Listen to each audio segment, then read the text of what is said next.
اعوذ باللہ من الشیطان الرجیم بسم اللہ الرحمن الرحیم۔ آج مورخ 8 جون 2020 ہے اور میں Nazir Ahmad Qureshi head teacher UPS Chontipora zone Mawar ضلع کپوارہ آپ سے مخاطب ہوں۔ پیارے 7ویں جماعت کے طلباء و طالبات، السلام علیکم۔ آج ہمارا موضوع ہوگا ماحولیاتی توازن کیوں اور کیسے۔ پیارے بچوں، آپ اپنی کتاب کا صفحہ نمبر 11 غور سے دیکھیں اور میں کیا پڑھنے جا رہا ہوں اور آپ دھیان دیں۔ ہمارے ارد گرد جو ہوا، پانی، پیڑ پودے اور سینکڑوں قسم کے جاندار ہیں، یہی ہمارا ماحول کہتے ہیں۔ یعنی اس کا سوال ہوگا ماحول کسے کہتے ہیں؟ کوئی پوچھے ہمیں ماحول کسے کہتے ہیں تو اس کا جواب ہوگا ہمارے ارد گرد جو ہوا، پانی، پیڑ پودے اور سینکڑوں قسم کے جاندار ہیں، یہی ہمارا ماحول کہلاتے ہیں۔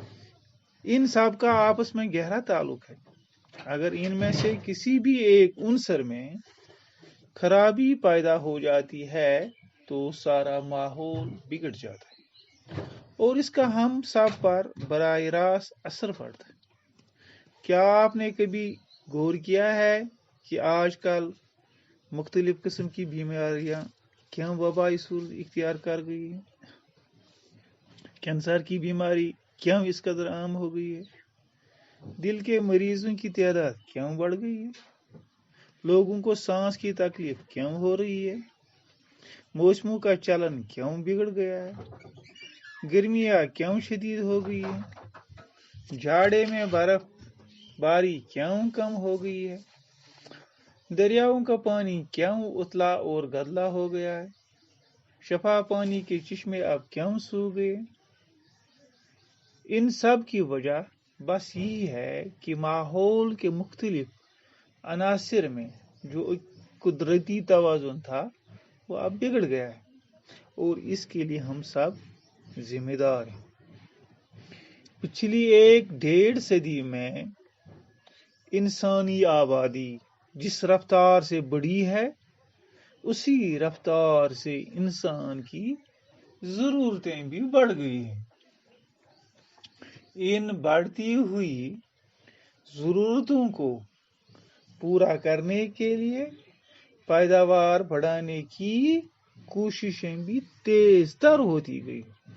اسی مناسبت سے ہر طرح کے قدرتی وسائل پر دباؤ بھی بڑھتا گیا۔ صنعتی انقلاب نے انسان کو مشینوں سے روشناس کرایا، جن کی مدد سے ہماری پیداواری صلاحیت کئی گنا بڑھ گئی اور اس طرح سے ہماری بڑھتی ہوئی آبادی کی ضرورتیں پوری ہو گئی۔ لیکن پیداوار کو بڑھانے کے لیے ہمیں زیادہ سے زیادہ خام مال کو استعمال کرنا پڑا۔ زیادہ اناج اگانے کے لیے ہم نے زیادہ سے زیادہ زمین کو زیر کاشت لایا۔ اسی زمین کو حاصل کرنے کے لیے ہم نے جنگلوں کے جنگل صاف کر دیے۔ اسی طرح کارخانے لگنے سے گرد و پیش کے مسائل پر بھی دباؤ پڑا۔ مثلاً جہاں ہم نے کاغذ کا کارخانہ لگایا، آس پاس کے علاقے کے جنگل صاف ہو گئے، کیونکہ ساری لکڑی کاغذ بنانے کے کارخانے کی نظر ہو گئی۔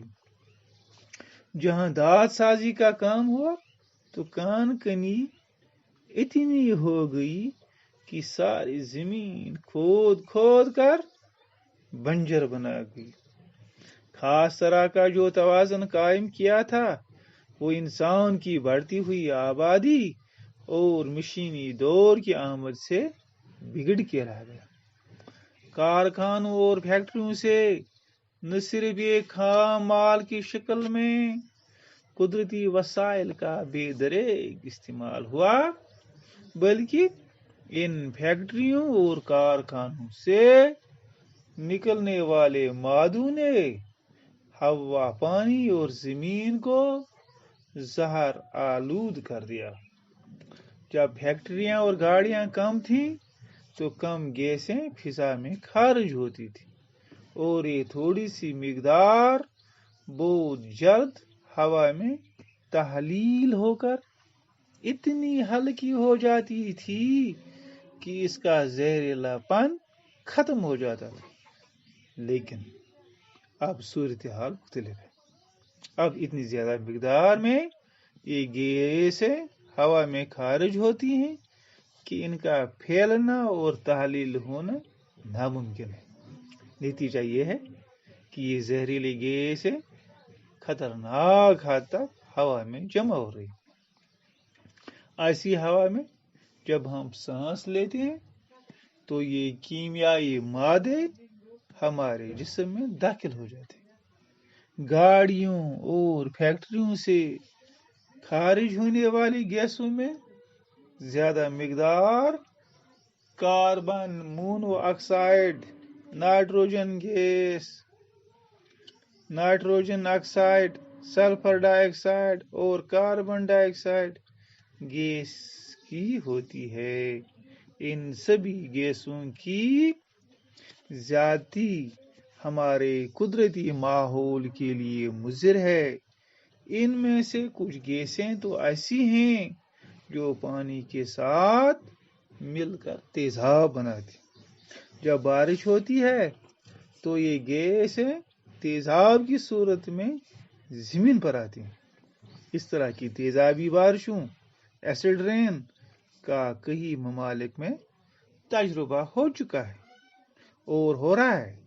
ان تیزابی بارشوں سے نہ صرف پیڑ پودوں اور جانداروں کو نقصان پہنچا ہے، بلکہ ان سے عمارتیں بھی متاثر ہوئی۔ پیارے بچوں، آج سبق کا ہم یہ حصہ پڑھ چکے ہیں اور انشاءاللہ کل ہم اس سے آگے بڑھ رہے ہیں۔ سبق کے دوران کچھ مشکل الفاظ آئے ہیں، ذرا ان پر غور کریں۔ ایک لفظ ہے عنصر، اصل، بنیاد، جڑ، براہ راست، سیدھا، چلن، چال، رفتار، اتھلا، کم گہرا، گدلا، میلا، شفاف، نہایت، گرد پیش، آس پاس، کر بجوار، بے دریغ، ملا تعامل، بلا تعامل، بے سوچے سمجھے، تحلیل ہونا، حل ہونا۔ تو پیارے بچوں، کل ہم انشاءاللہ اسے آگے پڑھنے جا رہے ہیں۔ باقی والسلام، السلام علیکم۔